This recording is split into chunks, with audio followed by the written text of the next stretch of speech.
Така, иде, давай. Здравейте, уважаеми зрители и слушатели на столицата! Първо, аз се казвам Ангел Балабанов.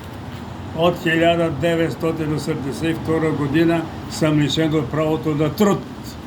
И от тогава съм на жълтите павета. Тази есен, 29 София спи, България спи. Трябва да върнем живкото време. Ние създадохме тази България и пенсионерите спим.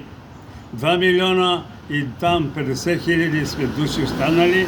Всека една къща има малки ученици да събудат баба, дедо. Аз съм причината, че от 2007 година на нас, пенсионерите, не ни индексираха пенсиите, съгласно швейцарско правило. София спи.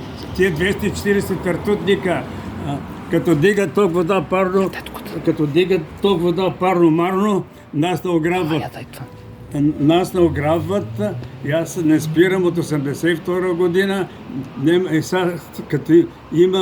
Като има протестиращи за тия убийства, трябва да ги подкрепаме. Съдебната система трябва да сваля.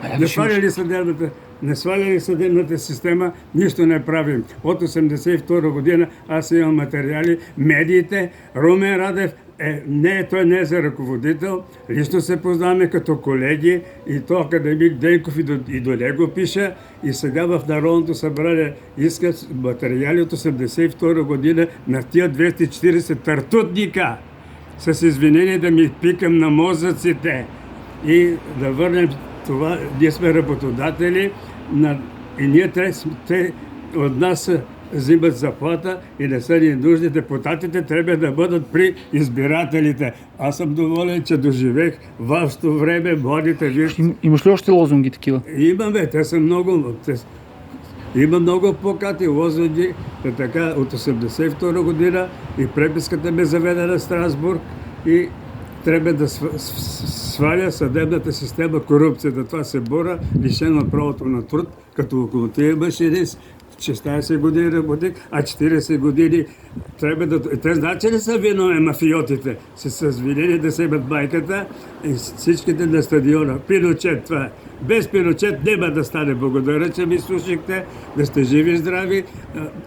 YouTube канал, Facebook имам. Гледайте ме, размножете ме и да се събудим зад мен, да сте живи и здрави. Весели празници.